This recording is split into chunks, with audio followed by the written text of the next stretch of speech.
Hello, magical people. So today I wanted to quickly film my birth story. And I do have the little one with me here, so if you hear any snoring, grunts, groans, it's all him. He's very nose noisy. so, um, anyway, my birth story is I went into the doctor at, what was I, 38 weeks? And she was like, "Ooh, you're measuring like 2 weeks ahead of where you should be." And that's when they measure your belly with the measuring tape, and that you're supposed to be like, if you're 38 weeks, you're supposed to be about 38 weeks in measurement, or 38 inches, sorry. And I was nearing 40, so she was worried that a few things could be happening. The two major things that she was thinking would be I had too much amniotic fluid, which is something that does happen, or it could have been that he was getting too big. So she had me come in at my next appointment to do an ultrasound. And at this point, so I was 30, I think I was like 38 and 6 days, something like that. They do them every week when you get to the end of your pregnancy.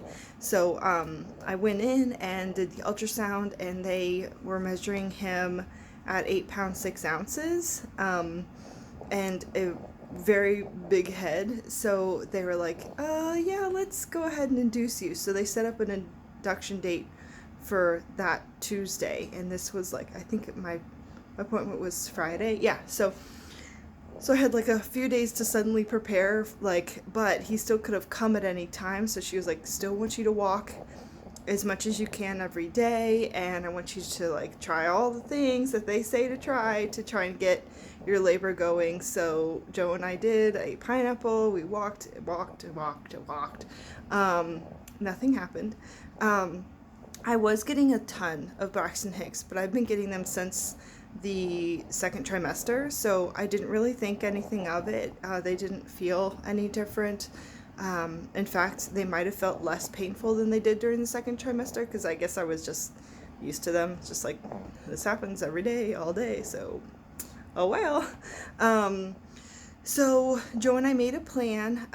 We were getting induced on Tuesday at 7 p.m. and you're supposed to call the hospital an hour before to make sure they can still take you. So that day we went out for lunch at my favorite Indian food restaurant, because we were like, when are we gonna get out again? Who knows?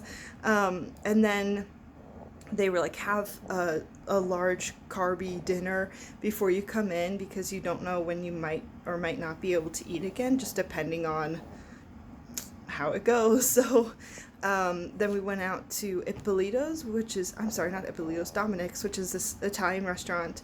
And I got spaghetti meatballs, and the waitress was super adorable and super excited for us. And then we called while we were there eating dinner and asked, "Can we come in? Are you guys ready?" And they're like, "Yeah." And so we drove to the hospital.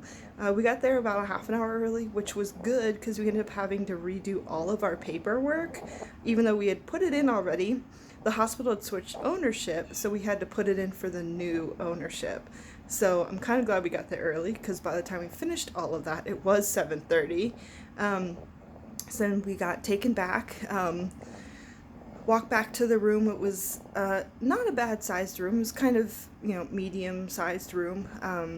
And they were like, "Hey, go ahead and change, and we'll go ahead and get this induction started." And while I was getting changed and everything, Joe went ahead and started unloading the car with all of our luggage and the baby stuff, everything that we'd brought, which we brought a lot of stuff. So then they put in what they call Cervidil, and it's like, basically, if you smooshed a Tic Tac, it's like that, and it goes up into your cervix, and then you wait 12 hours, and then they check you when your 12 hours is up and say, here's what happened, here's, how are you doing, all that kind of stuff. So they put it in, then they gave me an Ambien, had me all hooked up to the monitors. One was for his heart rate, and then one was to see if I was having contractions. And then like, "Okay, go to sleep, see you in the morning." And so I was like, okay. So Joe and I like stayed up for a little bit, because it's hard to just go to sleep in a random place. And then I think at like 10 we decided to try and go to sleep. So I laid down, but because you're super pregnant, you're not allowed to lay down on your back. You're supposed to lay on your side. So I like rolled to my side to lay down, and then he went off the monitor. So they came back in and they put him on. But like literally every 2 minutes, he kept moving and he would be off the monitor. So they'd have to come in, bug me, do it all again. And then finally, I think at like 2 a.m., he stopped moving enough that he stayed on the monitor, and they didn't bother me again until the next shift comes in, which was at 7 a.m.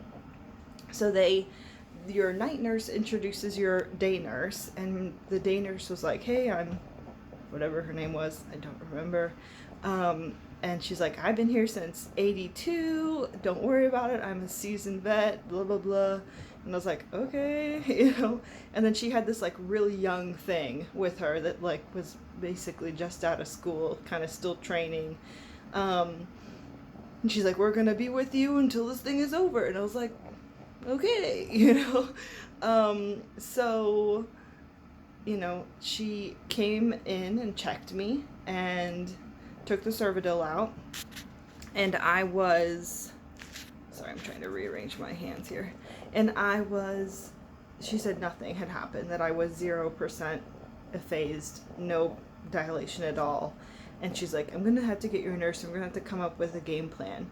And I knew from doing my research that the game plan was put Cervidil in for another 12 hours. And that just made me want to cry, because I thought, what if I do this again for another 12 hours and nothing happens?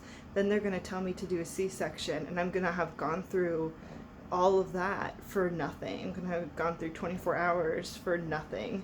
And so I was pretty upset.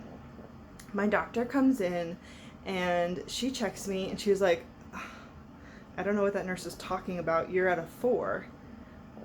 And I was like, whoa, like a 4 is a big difference from nothing. So she was like, we're going to go ahead and break your waters and get this thing started. And that was at like, I don't know, maybe 9 a.m. So she breaks my waters, and you know how some people are like, oh, it's not a big deal, it's like a little trickle, feels like you peed yourself. Not me. I felt like someone had opened the floodgates. It was like a waterfall. And then every contraction that I had, that much more fluid would come out.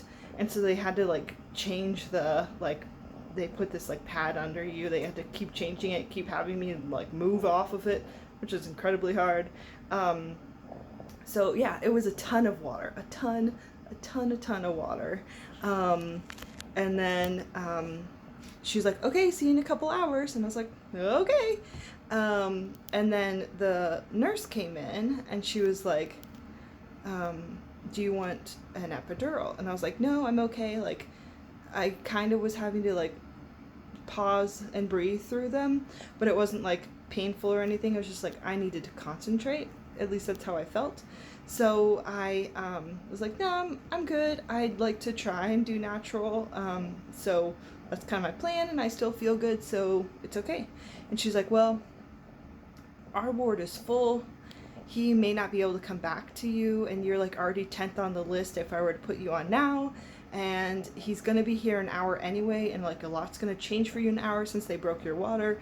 And she kept going on, and I kind of was like, she kind of basically was like, it's now or never. So I was then like, I guess now, because I don't want to not have the option and then be screwed. So I guess. And Joe was kind of like for an epidural, because he was like, it's really hard watching you in pain. And I was like, okay. So I was like, put me on the list. The anesthesiologist guy comes in like 10 seconds later. I mean, and we were not ready. Joe had just left to go to the bathroom, so I had to call him and be like, come back, I need you to be here, because they were like, we want your husband here with you. And so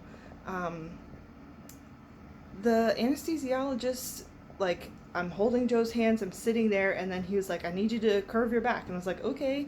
But he didn't give me any instruction. He didn't say like, do it this way or anything.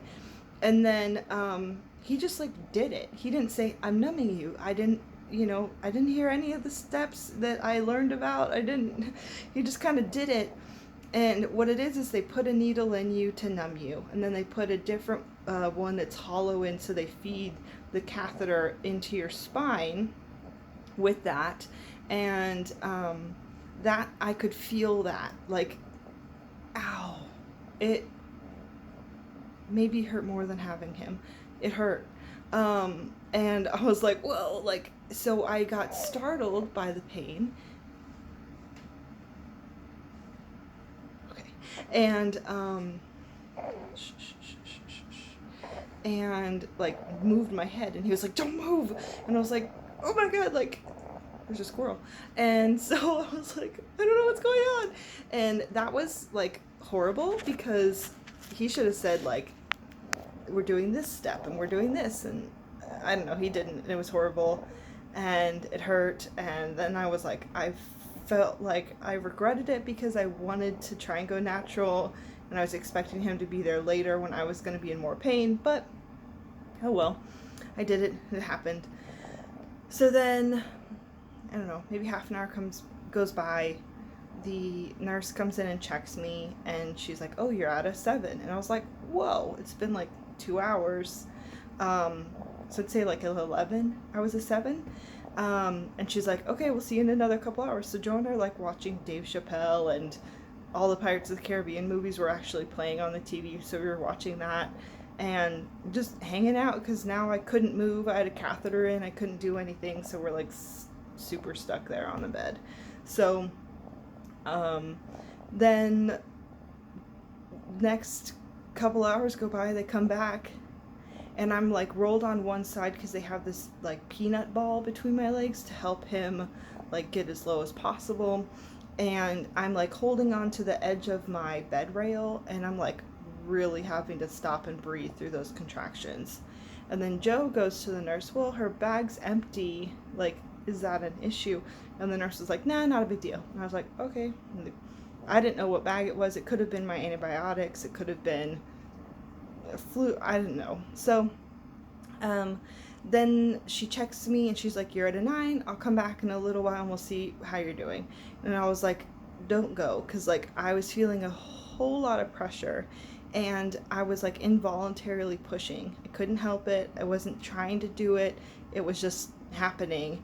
And I was like, don't go. I think that we need to like talk about it. So she checked me again. She's like, oh, you're at a 10. And I was like, okay. And she's like, why don't we do some practice pushes, and then I'll get your doctor. And so like she has Joe hold one leg up, and the little itty bitty nurse hold the other one. And then she's like, pick yourself up and curl around your baby and push. And so I was doing that for a while, but my contractions were 8 minutes apart. And so between every contraction, Joe would sit down in the chair and then get back up and have to re-get my leg. And by the time all that happened, I felt like, my contractions were waning, and I was having to tell them I'm having a contraction, even though they could have looked at the monitor and said like, oh, we see that you're getting ready to have one. I was like, oh, it's happening every single time. So both of those things were really starting to annoy me, because I was like, I shouldn't have to tell you when I'm having a contraction. You can see everything that's happening to my body. And I was laying flat on my back, and I just didn't feel like I had any power. I just felt like nothing was happening. So then she gets my doctor, and my doctor's like, between me and one other person, she had a debate on who to stay with to deliver. So she stayed with me, and we continued to push like that for a little bit. And then she yelled at Joe, and she was like, be present, be here, put your phone down, which I thought was hilarious. And then she like transforms the bed, because they can do all these things, and she puts up these not regular stirrups, but these are like L's that supported my whole leg, and then there's little handlebars on the end of the bed. So I held onto those handlebars and had my legs in these stirrups, so guys didn't have to hold them anymore. And then finally I felt like I had power and I had control. So I did like 4 pushes like that, and he was out. And I had him in one contraction, which was 2 pushes. and I felt like, man, if I had just had this earlier, I would have had him a long time ago. So overall, I pushed for 2 hours, but like really had him in like probably 30 minutes because I don't think I was really doing anything before that. So, but at this time, I'm like, I can feel a lot happening as I was pushing him out and then all that stuff. And I was like, people say that you're going to feel the pressure, just not the pain. And I was like, but I feel like a lot of it, but I didn't know. So then she starts stitching me up because, yeah, I tore a lot. And I don't know how many stitches I got. I don't know where they were exactly. But then she starts stitching me up and I can feel the needle going in. And I'm like, oh, you're on like my right side and you're putting in like the third stitch. And she was like, you can feel that? And I'm like, yeah, I can feel that. And she's like, oh, you're not supposed to feel that, as she puts in another stitch. And I'm like, nope, I feel it. So she put some like numbing cream on me and I couldn't feel it anymore. Then, they put them on my chest, and at this point in time though, because I curled around and tried to do all that by myself for so long, my shoulders and my like arms hurt like I'd been working out for a long time, because basically I was, and I couldn't like lift my arms up to put them on him because I was so sore. So they like put him on me and they're like, oh, hold your baby, and I'm like, oh, okay. And they do the first hour with skin to skin, and it was great. He was 8 pounds 6 ounces. He was 20 inches long. He had a 14 3/4 head, which is huge. Most babies are around 12. And that 2 inches makes a big difference, especially when your epidural wears off right at the key moment. But it wasn't that bad. My grievances are that nurse, if she'd been there since 83, should have known that I was 4 centimeters dilated, and that the anesthesiologist didn't say the steps as he was going, and I should have advocated for a different pushing position earlier than it happened. But overall, I don't really count the nighttime as labor because like I was asleep and like I didn't know what was going on. So from the morning to the time I had him, which was at 4:16, I didn't have a very long labor. I don't think. It was pretty easy, which I did not expect. When you're induced, usually it's really long, but I feel blessed, and he's here now. He's sleeping. That's my thumb. So anyway, that's my birth story. I'm gonna also have a hospital story, and then about my hospital stay, because that's a whole nother drama. And then I'm going to have like our first week, and then we'll be all caught up. And I hope you all enjoyed this. I hope I didn't ramble on too long. Have a magical day.